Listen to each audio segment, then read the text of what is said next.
مێژووی خەباتی گەلەکەمان لێوان لێوان لە هەڵوێست و جوامێری مامۆستانی سەرمینبەر و زانایانی ئیسلام بۆ داکۆکی لە مافە نەتەوەیەکانی گەلەکەمان و بەرپرسدانەوەی هەر زوڵم و ستەمێک کە دوژمنان لێیان کردبێت. شارەزایەکی فکری ئیسلامی دەڵێت ئیسلام و نەتەوەی کورد دوانەیەکی لێکدانەبراون، لە بنەڕەتیشدا خۆشویستنی گەل و خاک لە ئاینەوە سەرچاوە دەگرێ.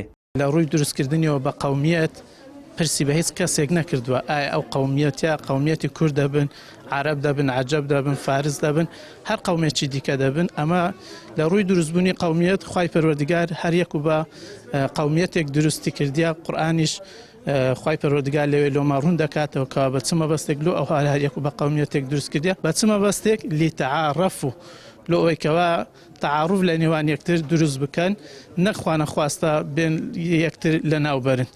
لە هەناوی شۆڕشی نەتەوەی گەلەکەمان و وەک بەرپرسدانەوەیەک بۆ زوڵم و ستەمی بەعس و شەڕێکی فکری لەگەڵ هەموو ئەوانەی دەیانویست گەلی کورد لە دینداریەکەیدا بماڵن، مامۆستا عەلی باپیر شاکارێک بە ناونیشانی سۆزی نەتەوایەتی و بیری ناسیۆنالیزم لە تەرازووی ئیسلامدا دەنووسێت. ئەم کتێبەی سەرۆکی کۆمەڵی دادگەری مێژووی نووسینی بۆ زیاتر لە 40 ساڵ لەمەوبەر دەگەڕێتەوە.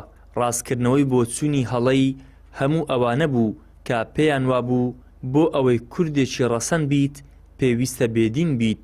دین لەگەڵ نەتەوە دووشتن گرێدراوی یەکدینە. ئێمە هەر لە هەرێمی کوردستان دوای ئەم شۆڕش و بەرخودانانەی کەوابوونی هەبووە، مامۆستایانی ئاینی، شێخ و مەلایان پێشەنگی ئەم بابەتە بوونە، هەر لە مەلای گەورە، هەر لە شێخ سەعیدی پیران تاوەکو دەگاتە ئیمڕۆکە. تەنانەت لە کۆتاییەکانی ساڵی هەشتا بەڕێز مامۆستا عەلی باپیر یەکێک لە کتێبەکان کەوا شاکارێکە لە بواری بیری ناسیۆنالیزم، لە بواری هەستی نەتەوایەتی، لە بواری سۆزی نەتەوایەتی زۆر بە جوانی کاریان کردووە. تەنانەت خەباتیان کردووە بەرامبەر بە ڕژێمی بەعس. 42 ساڵ بەر لە ئێستا و بە دیاریکراوی ساڵی 1984 مامۆستا عەلی باپیر کتێبێک دەنووسێت بە ناونیشانی سۆزی نەتەوایەتی و بیری ناسیۆنالیزم لە تەرازووی ئیسلامدا، کە لەم کتێبەدا مامۆستا عەلی باپیر زۆر بەڕوونی و ڕاشکاوانە وەڵامی سەرجەم ئەو گومانانە دەداتەوە کەوا دەخێتە سەر ئیسلام و بابەتی کوردایەتی و نەتەوایەتی. لە کتێبەکەدا مامۆستا عەلی باپیر ناوی سەدان کەڵەپیا و زانا و شێخ دەهێنێت کەوا بەشداریان کردووە یاخود سەرمەشق بوون بۆ شۆڕشەکانی گەلی کورد. زۆرینەی شۆڕشەکانی کورد لە سەردەستی مەلا و زانایانی ئاینی و گەورە پیاوانێک هەڵگیرساون کە پەروەردەی حوجرە و مزگەوتەکان بوون.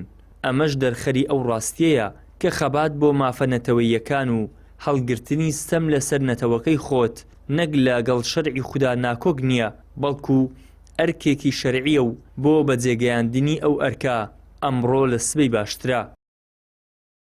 ئیدریس محەممەد، کەناڵی ئاسمانی پەیام، هەولێر.